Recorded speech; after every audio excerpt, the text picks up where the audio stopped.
He said I was too loyal to leave, that I was the backbone of the department. So when the promotion came up, I didn't even question if it was me. I knew it was. 12 years of sacrifice, 12 years of building systems he took credit for, and 12 years of loyalty that cost me more than I ever admitted. But then he gave it to his nephew, 8RSHT with a resume, stitched together from lies and family connections. I smiled when I heard the news. Because loyalty cuts both ways, and I had 12 years of receipts. This is not just about a promotion. This is about the truth, buried beneath boardroom carpets, about a company built on exploitation, and about how one man quietly turned betrayal into justice. He stood there with that familiar half-smile what I once mistook for sincerity. "You're too loyal to leave," he said, clapping my shoulder like we were brothers in arms. I remember the warmth of his hand and the cold behind his eyes. It was a Thursday morning, rain tapping against the windows like a metronome to my thoughts. The conference room reeked of burnt coffee and stale optimism. I had spent the night before rehearsing my thank you speech. 12 years at the company. 12 years arriving before sunrise, leaving long after dark. I streamlined our back-end systems, trained 3 generations of new hires, and held the line when the market crashed in 2020. I knew every dollar we saved, because of decisions I made, and yet, when the VP walked in with the announcement, my name was nowhere in his mouth. "It's a new era," he said. "Fresh energy, digital native mindset, someone who understands the emerging landscape." Then he said it, "Ethan Blake." The room clapped. I didn't. Ethan was his nephew, 20-7, fresh off an entrepreneurial sabbatical that looked a lot like a year-long party in Bali. His entire career was 3 internships and a blog about leadership cliches. The man who once asked me how to attach a PDF was now going to be my superior. Afterwards, my manager Dan called me into his office. He closed the door, lowered his voice like he was delivering a eulogy, and said those words again, "You're too loyal to leave." He meant it as comfort. I heard it as insult. He believed my loyalty was permanent, inert, dependable, like a machine, that I would nod, swallow the humiliation, and keep the engine running, because that's what I'd always done. For him, for this company, for the illusion of eventual recognition. But that morning, something shifted. Not outwardly. Outwardly. I nodded. I smiled. I congratulated Ethan in the hallway and shook Dan's hand as if I didn't see the knife in it. Internally, I filed everything. I remembered the projects I spearheaded that Dan took credit for in quarterly reviews. The budget approvals I optimized that kept his department from being audited. The time I covered for his mistake in 2019, the error that could have cost the company a major contract. I had the email threads, the versions of documents with tracked changes, the receipts. I remembered the mentorship meetings he asked me to cancel because he was overbooked, while I coached his nephew on things he should have known already. How Ethan once asked me, point blank, "How do you make it look so easy?" I wanted to answer, "Because I've been carrying this place on my back while you've been coasting on your bloodline." But I didn't say that. I stayed silent. Silence has power when you know how to use it. That evening, I didn't go home right away. I stayed at my desk, long after the lights had dimmed and the laughter from the celebration drinks faded down the hallway. I opened my private drive, began cataloging. This was no longer about a missed promotion. It was about every lie I swallowed in the name of loyalty, about every hour stolen under the guise of team spirit, and about the quiet vengeance that only a man with 12 years of overlooked brilliance could exactly legally, and with precision. Dan thought he gave the job to family. He forgot I used to believe I was family too. 12 years. That's how long I built things that others broke and took credit for. 12 years of late-night bug fixes, flawless system rollouts, and whispered warnings in meetings where I was invisible until something went wrong. My job was to make sure the company ran smooth, and I was very good at it. Don knew that. He knew because he came to me every time the servers were on fire. Every time procurement misfiled a contract, or when a client threatened to walk. I was his fixer, his insurance policy, the one who never dropped the ball. But I wasn't always this quiet. In my first year I spoke up. I offered ideas in meetings, pitched a framework that would have saved us thousands annually in licensing costs. Dan told me it was too ambitious. 2 months later, I saw a version of it pitched by his college friend, now a director. They named the system after him. That was my first lesson. Credit doesn't go to the competent, it goes to the connected. So I adapted. I stopped speaking in rooms where no one was listening. I became the silent architect, the loyal executor. I delivered results, not noise. And I started keeping records. Not because I had a plan. Back then, I still believed that work spoke for itself, that competence was its own reward. But as the years passed, and promotions skipped over me like stones over water, I started noticing the pattern. Every person who rose quickly had something I didn't: dinner invitations, golf outings, last names that matched executives. They weren't smarter, they weren't better, but they were seen. I wasn't, not really. I was a function. Then came the small betrayals.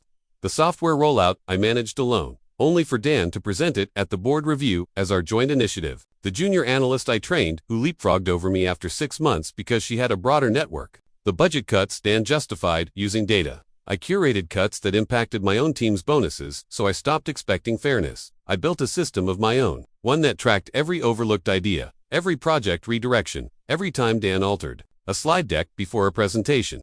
I had version histories, email threads, Slack backups. I knew which consultants were paid double for half the work. I knew which vendors got contracts because of old college roommates. I knew Dan's schedule better than he did. That was my silent rebellion, watching, storing, waiting, not for revenge, just for the truth to be undeniable when the moment came. The moment came with Ethan. He was the culmination of every quiet betrayal, wrapped in a smile and family privilege. When Dan said he was the future, I heard it as a confession. He no longer believed skill mattered, only optics. Loyalty, to him, was leverage, a reason to discard me safely. He thought I was too tired, too compliant to fight back. He was wrong. That weekend, I began compiling everything.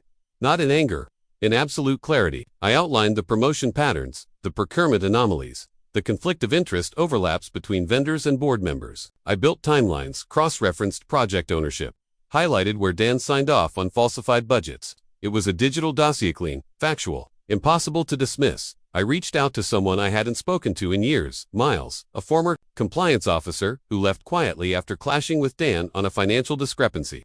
I asked if he was willing to take a second look at something. He said yes, almost too quickly. Apparently, I wasn't the only one who had been watching. Dan once said I was too loyal to leave. He never considered what loyalty turns into when it dies quietly. By Monday morning, I had the foundation of what would become the most meticulous internal exposure this company had ever seen, and no one knew a thing. Dan greeted me at the office with that same smug warmth, the kind of smile reserved for those who believe they've already won. Ethan was in Dan's glass-walled office, feet up, laughing too loudly.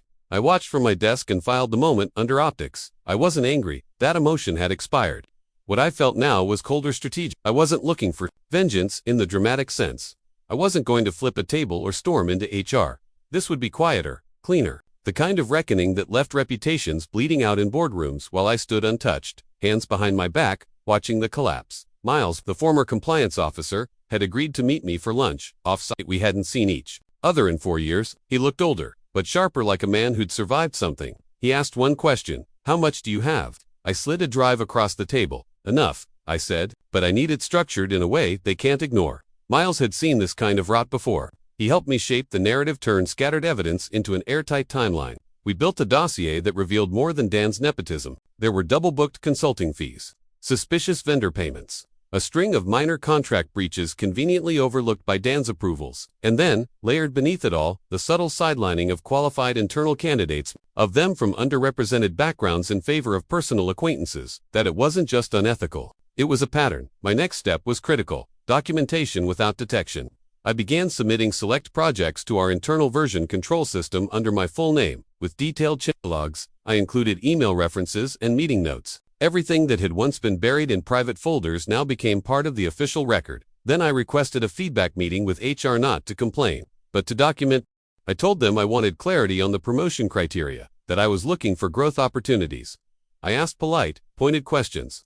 What role do project ownership and tenure play in promotion decisions? How does the company ensure transparency in internal hiring? I smiled the entire time. They took notes. They didn't realize I was turning them into witnesses. Meanwhile, Ethan was unraveling. His incompetence wasn't subtle. He missed deadlines, ignored protocols, misrepresented data in front of clients. I didn't correct him. I simply observed. I let his failures build naturally. People noticed. Quietly, they began looping me back into projects he couldn't handle. And each time, I performed flawlessly but off the record. I wanted the disparity to be stark. The final stage required reach. Miles connected me with a journalist, a business ethics reporter with a reputation for exposing corporate misconduct. We spoke hypothetically at first. What would it take, I asked, for a promotion decision to cross into legal risk? She answered carefully: a clear pattern, preferably with corroborating testimony and financial irregularities. I said I might be able to provide both. Over the next 2 weeks, I compiled the testimonies of 3 former employees who left under Dan's leadership. All of them described similar patterns: diminished roles after raising concerns, opaque decision-making, favoritism, and silencing through reassignment. None had gone public until now. I anonymized the data. the reporter verified independently. She wasn't ready to publish yet, but she was watching. By the end of the third week, I had 2 folders, one labeled Internal Audit, ready to be submitted to our compliance department anonymously. The other, External Contingency, to be sent to the reporter if internal channels failed. Don had spent years building his kingdom on loyalty and silence. He had no idea I was about to burn it down with documentation and decorum. The moment I dropped the anonymous tip into the internal compliance mailbox, everything changed. Not immediately, but soon enough. Don walked the halls with less certainty. His usual smirk, the one that said he was untouchable, began to falter. Ethan, his golden boy, started looking over his shoulder. The cracks were subtle at first: a missed meeting, a hastily canceled client call, a whispered conference behind closed doors, but they multiplied. The compliance team moved faster than I expected. Within days, they requested interviews with project leads, finance managers, even a few quiet whispers from the junior staff. Rumors swirled, yet no one knew where the storm was coming from. Meanwhile, I stayed in the shadows. My role shifted from silent archivist to careful observer. I watched as Dan's allies began distancing themselves. The ones who once toasted to his successes now avoided eye contact in the break room. Ethan called in sick more often. When he showed up, his presentations lacked conviction. He flubbed client questions that would have been basic months earlier. The board requested a special audit. The language was sterile, but the message was clear. A reckoning was underway. Dan cornered me once in the elevator, his voice low, his gaze sharp. "If you're trying to ruin me, think twice. You owe everything to this company." I didn't answer. I only watched the light flicker in his eyes, the first sign of panic I had ever seen. The audit revealed everything we had compiled and more.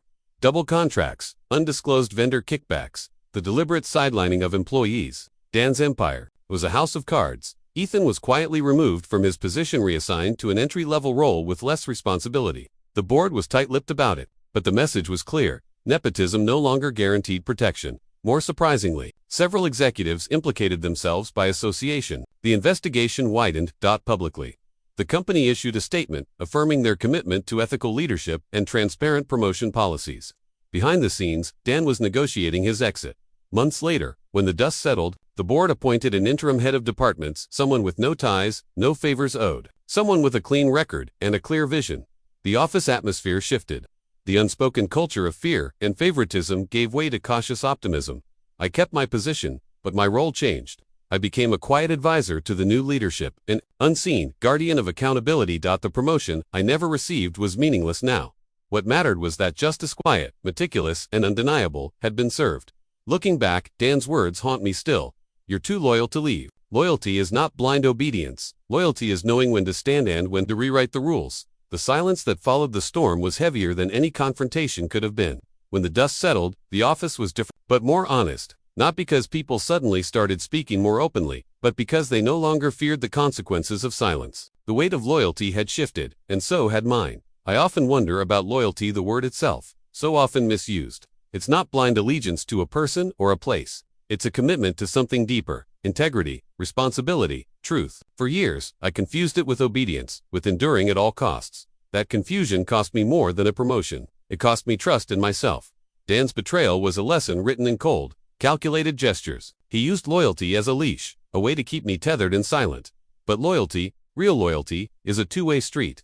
It demands respect and recognition. When those vanish, what remains is survival land. The choice to redefine what justice means. The months after the investigation were surreal. Watching Dan's departure unfold like a slow-motion implosion was strange. I never felt triumphant. I felt empty. Because the system that allowed his rise hadn't vanished overnight. Nepotism, favoritism, and silence were still embedded in the fabric of the company, waiting to resurface. What changed was the precedent, the message that accountability is not negotiable, that no title or relationship places anyone above the truth. I stayed on, not because I wanted to be rewarded, but because someone had to ensure the shadows didn't reclaim the hallways. I worked with the new leadership, sharing what I knew, mentoring those who felt voiceless. My loyalty shifted from the individual to the institution, and to the principles that make any organization worth belonging to. People sometimes ask if I regret staying all those years. If I regret the quiet, suffering, the missed recognition. The answer is complicated. I don't regret the work itself. I was good at it. I built things that mattered. But I regret not seeing sooner that loyalty without boundaries is a trap, and I regret how easy it was to believe that silence would protect me. There is a cost to justice, sometimes measured in years of quiet endurance. sometimes in lost opportunities, sometimes in fractured relationships, but there is also a cost to betrayal that cuts deeper, a loss of faith, a fracture in one's own sense of worth. This story is not just about one promotion or one man's fall. It's about the choices we make when faced with quiet injustice. That's about how a man learns to listen to the truth, to his own voice, and to the call for justice that loyalty demands. And sometimes the most powerful justice is the one served without noise, without spectacle, but with unwavering resolve. The question now isn't whether I should have left, it's what I do with the loyalty I choose from here on. What would you do if loyalty wasn't what you thought it was? How far would you go to rewrite your own story? Your comments are welcome.